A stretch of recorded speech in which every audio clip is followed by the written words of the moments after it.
Headline reads, after signing the largest tax hike in state history, an additional $9 billion taxes that the residents of Washington state, both rich and poor, are going to get to pay. Our new governor, Bob Ferguson, claims that he's fighting for our economy.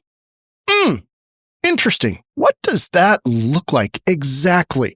Well, look none other than to California to see how that's going. That's kind of what it looks like in a nutshell. Is what happens in California happens in Washington, and it's accelerating. We're seeing it happen in real time. Let's get into it. Here we go. We're going to go back to that article, but I want to hear, there's a couple of minutes of really good Brandy Cruz video here on this very issue. Let's watch just a couple of minutes. And if you're not familiar with Brandy Cruz, she runs a program called Undivided. Subscribe to her on YouTube. Here we go. It took, 4 months for Bob Ferguson to cement his legacy, a legacy I hope he is never able to escape from if we're doing our jobs well enough, is that he has just signed the largest tax increase in Washington state history into law, despite pretending that he would not do such a thing, saying over and over that he was dedicated to fiscal restraint. Of course, that was a lie, and he proved that it was a lie very, very quickly. So you can add that on to his legacy of being utterly obsessed with suing Donald Trump. I don't know which one is worse. TDS to the extreme. What do we call STDS? He was our attorney general before he became governor. Yes. Severe TDS and wasting all our time and money and doubling the size of his office going after Donald Trump, or hurting working class Washingtonians with $9 billion in new taxes. I'll let you decide which legacy is worse. And you know what? You can have multiple legacies. I think for him, he'll have to live with both. So I will say he gets up. This happened around 3 p.m. yesterday afternoon. So after our show, and I don't know, I'll give some credit to the reporters in the room who were trying to drill him down on, what he said about not wanting to balance the budget with new taxes, and then ultimately what he did. I think as we listen to some of this, my chief complaint, of course, and I'm sure yours will be, where was this level of questioning while this was all happening? And where has this level of questioning been for the last 5 to 10 years while Democrats were sending us toward a trajectory of spending more money than we're taking in and spending it on things that the government has no business doing and being involved in. So, you get to this point and it's frustrating where the media has allowed, I think, had the media not allowed this level of spending through their relentless questioning as they should have been doing all along, I don't know that we would have wound up with a $15 or so billion budget deficit in the first place. And so then when media in Washington state, specifically Seattle Times, they are totally in on this, completely in on this. There's zero questioning of what's going on. It's like, this is just inevitable. You're going to bend over and you're going to take it. That's just what's happening. And it's already done and pen's already on paper. They're like, well, are you taxing families too much? And it's like, okay, late there, buckaroo.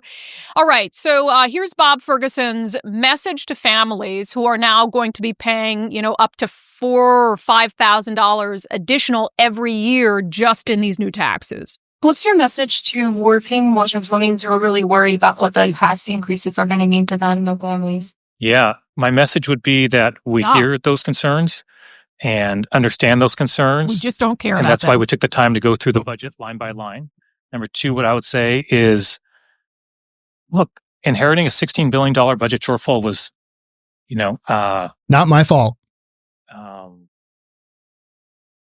What was it? Was not the way I wanted to start as governor. And so what I would say is, I feel that we worked hard to adopt a balanced approach that preserves core programs for those Washingtonians, right? If they got a kid who wants to apprenticeship training or go to college, we maintain the most generous financial support for those kids of any state in the country. So I would say to those individuals is, I hear those concerns. Mm-hmm. I hear it loud and clear. We did our best in this budget to balance our approach and also try to take an approach that sets us up for the future. I understand very clearly that this will be a challenging budget for Washingtonians. Challenging. Around that. It will be. So bad. But I believe it's a balanced approach, and I think it sets us on a trajectory for a more sustainable future. Yeah, balanced if you're a psychopath. Because look at some of the things they're spending money on. And frankly, I hate to say it, some of the things he just mentioned. Oh, well, families who are struggling ought to know if they're sending a kid into the trade schools, we're helping with financial support. Okay, so what about for every family that's not sending a kid into the trades? And is that something that the government ought to even be doing? So, No. And as you listen to this, you'll hear all of the excuses we knew he would make, that we already predicted that he would make. We did the best we could. We took a hard look at it. Remember? God, I just got to go find that tweet. I was like, this is what Bob Ferguson will do. He'll say, oh, we're going to look really hard at the budget. We're going to do everything we can. And then he'll come out and he'll say, what? Oh, I had no choice, right? And he tries to separate himself from the situation. I inherited this. This was not of my own doing. Okay. It's definitely of your party's doing, right? Because they've been in control for 40 years in the governor's office and much of the last 25 complete control in the legislature. But also, who doubled the size of the attorney general's office over the last 12 years? Bob Ferguson did. Bob, you screwed us. You screwed the working people. Ugh. Now, this is what you should expect. If you have a Democrat governor, and if you voted in a Democrat governor, and you've had a Democrat governor for basically all of your adult life, that's me, this is what you get. This is what you can expect. Look at what's happening in California. Exact same thing here. Why would you expect something different? You shouldn't. And this is the end result. So all these folks that are in Washington state, you voted this guy into office. You had other options. You didn't choose him.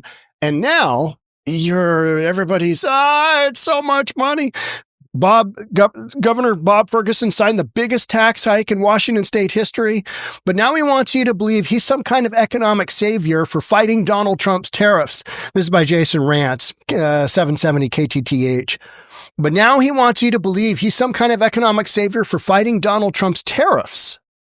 Does anyone actually buy this? Yeah, this whole notion of, well, we have to fight Donald Trump. Why are we still fighting Donald Trump? Why don't you govern Washington state? How about that? How about you don't add $9 billion in taxes? Well, you gotta pay for all these ridiculous social programs. That's what you're doing. You're pushing away business. You're making it more expensive for everybody to just simply live. You're pushing away businesses, which will have an impact on your tax revenue. And you're basically just saying, hey, Washington state is no longer friendly for families, people wanting to retire, businesses, economic development, all the things that we used to be known for. We're just pushing those things aside because you need to virtue signal. If you have a kid, we've got these opportunities. It's like, yeah, but those opportunities are there in a lot of other states that don't have the ridiculous nonsense that you've got going on here. I'm proud to be in the fight against Donald Trump's unlawful tariffs that are harming our economy. When he imposed his tariffs, I built a coalition of impacted Washington businesses and workers and presented their stories to the court. Together, we will keep fighting for economic justice. What are you talking about, Bob? Literally, what are you talking about? There's been no impact from the Trump tariffs. Hasn't enough time to come through. And which businesses exactly did you talk to come up with this economic justice? Anytime you hear the word justice, that means just silly shenanigans. That's what that means. Silly shenanigans. Here's the real problem. Trump's tariffs haven't actually hurt Washington's economy. Weird. So is Ferguson clueless or just hoping you are, or is he lying? Washingtonians are about to get hit with a tax shock like they've never seen ever. Drivers will be slammed with a 6-cent gas tax hike on top of the Climate Commitment Act, plus a 2% increase every year after that. Owning a car, get ready for higher filing, title, and service fees. Your driver's license will cost more every year. Renting a car, taxes are doubling, including in services like Turo. It doesn't stop there. B&O, capital gains, and estate taxes are going up. Marriage licenses and outdoor recreation fees are bumped up. And now sales tax are being slapped on a laundry list of services that used to be exempt. What else can we tax? We're running out of things we can tax. Oh, this isn't good. Welcome to the most expensive yet equally disappointing version of Washington yet. 100%. 100%. Jason Rantz just dead on. There's Bob Ferguson. That's that quote, that just ridiculous quote, the economic justice. When you hear justice, think, yeah, okay, so that's what we're describing. When something really isn't reality, we just want to throw justice on top as a layer, and everybody will go, oh, yeah, justice. I mean, we got to have some taxation in here. Otherwise, we're not going to have justice. Ferguson keeps insisting Trump's tariffs are wrecking our economy, but the data says otherwise. This is just the latest excuse to cover for Democrats' own disastrous policies. Period.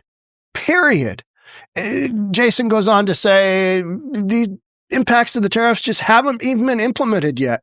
Washington has been struggling for years with state unemployment. Washington state's got some of the highest unemployment in spite of all this ridiculous nonsense that we're spending money on, higher than the national average. But Democrats and their media cheerleaders in Seattle, man, if you don't believe that the media absolutely cheers on Democrats, just that last deal with the faith group coming into town and just being absolutely demonized by the media, Seattle Times, and our own mayor, Bruce Harrell.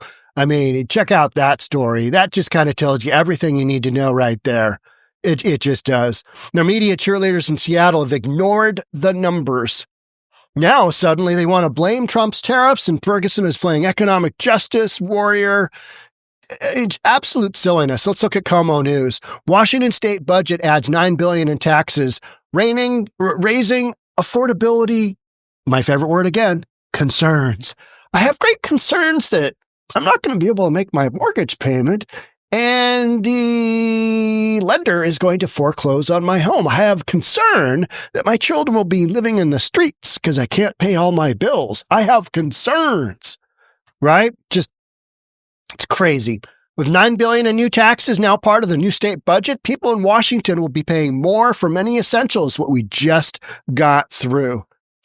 Bob Ferguson acknowledged the wide-ranging impacts when he signed the $78 billion two-year budget on Tuesday. It raises state spending more than 8% because they got a whole bunch of nonsense in there that all it does is it's basically a bunch of Democrat crap.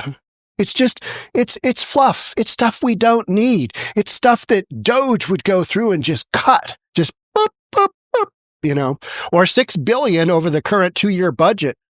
Spending by more than 8% or $6 billion. It does so by relying on a host of tax of individuals.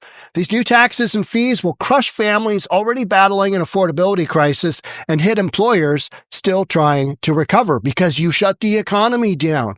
Democrats shut the economy down. Other big, states that didn't do that, they're not having to recover. Their recovery has been much quicker. But you shut the economy down, which was a knuckleheaded move over what ended up being something you shouldn't have shut the economy down. But one of the most contentious changes is that business and occupation tax rates are going up for a variety of industries. Going after businesses. Where can we squeeze more money from? Oh, the rich. Well, they're the ones that employ people. You push enough businesses out of Washington state, you're going to be looking for tax revenue. And guess what? Those of you who can't afford to move out, you're going to end up paying that price. So, I'd feel sorry for Washington state, for myself, but I really don't. This is what we voted into office.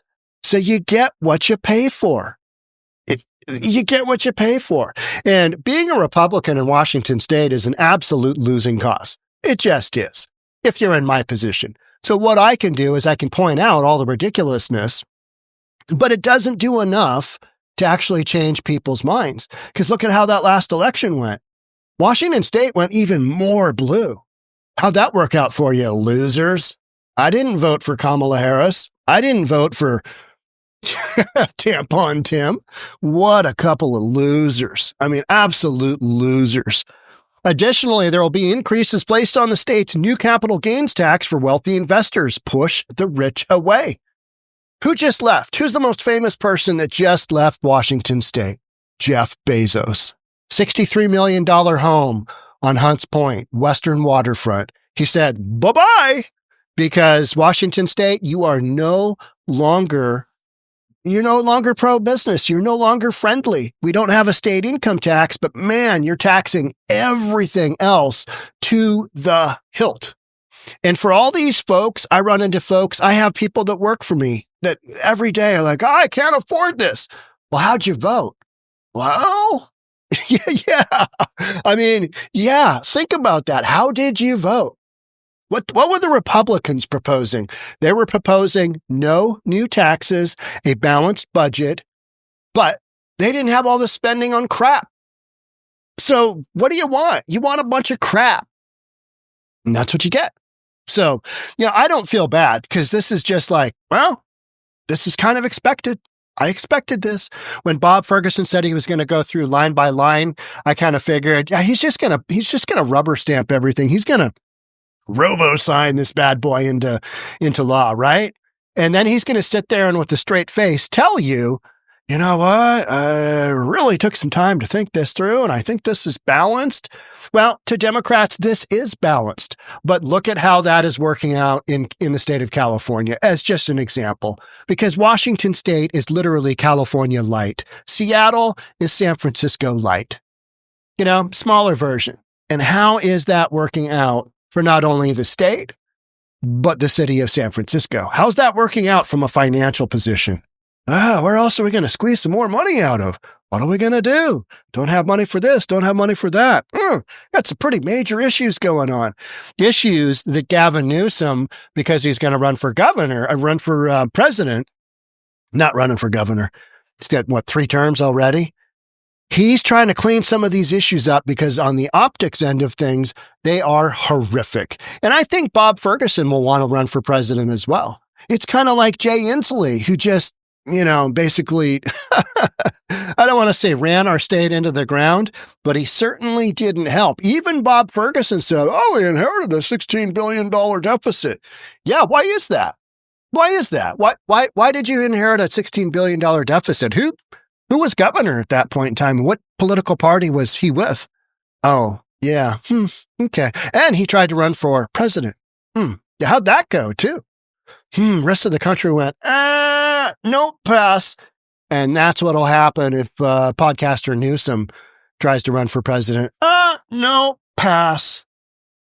By the majority of the rest of the country who voted in the last election for somebody that, little bit more business friendly, little bit more business centric, right? Than Kamala Harris with her cackle. Yeah, gas is going to go up. Just, all these ridiculous things are going up that don't need to. But if you want to keep all these things afloat, you got to juggle all these balls in the air and you got to tax everybody. You just got to hit everybody in a balanced attack because then everybody's kind of just moderately upset. This is going to impact the most is the working class who is basically now living below the poverty line and housing affordability, taxes, you name it. I mean, they went from $30 to $45 on our Discovery Pass, which is to get us into parks. Yeah, $15 on a $30 fee, because those are the kind of things that they want to hit you on. Things that aren't enormous, but until you're in the upper echelon. And then there's some enormous numbers there as far as taxation goes, capital gains and, a bunch of other stuff. We'll tax the ultra rich and maybe they won't say anything. Well, what did Jeff Bezos say? Bye-bye. I got to leave. Got to go. I got to go to Florida. I'm going to Florida. I'm going to leave my big balls in Seattle. Those big glass balls, Jeff Bezos' balls. He left his balls in Seattle. It was the only thing didn't take with him. Just left him in Seattle. He didn't need him in Florida, apparently. And, so, you've just got this absolute absurd amount of taxes. But what did you expect would happen? What did you think would happen? This is Washington State. This is exactly kind of why I do what I do. But I have an exit plan, which is to not be in Washington State in that much longer, because it's going to be, when you go start looking at those retirement years, Washington State is not where you're going to want to retire, period. No way. Because as the spending becomes greater, you're going to need to suck more dollars into that. That's going to come from you taxpayers, because there's only so many places, there's only so many businesses you can squeeze. And you've already got anti-Amazon tax. You've got basically Amazon's already moving 25,000 employees from Seattle into Bellevue. I mean, that's a kind of a small, but they're still staying in Washington State. At some point in time, when this becomes bad enough, they'll start taking employees elsewhere, because it'll make sense to take them elsewhere. Jeff Bezos took his residency elsewhere. I mean, that guy's a billionaire. He's having God, what was he spending on his wedding? Just some incredible number. And you're like, wow, that seems like, what, $10 million, something like that? And it's like, wow, that's $50,000 per head, I think it was, something like that.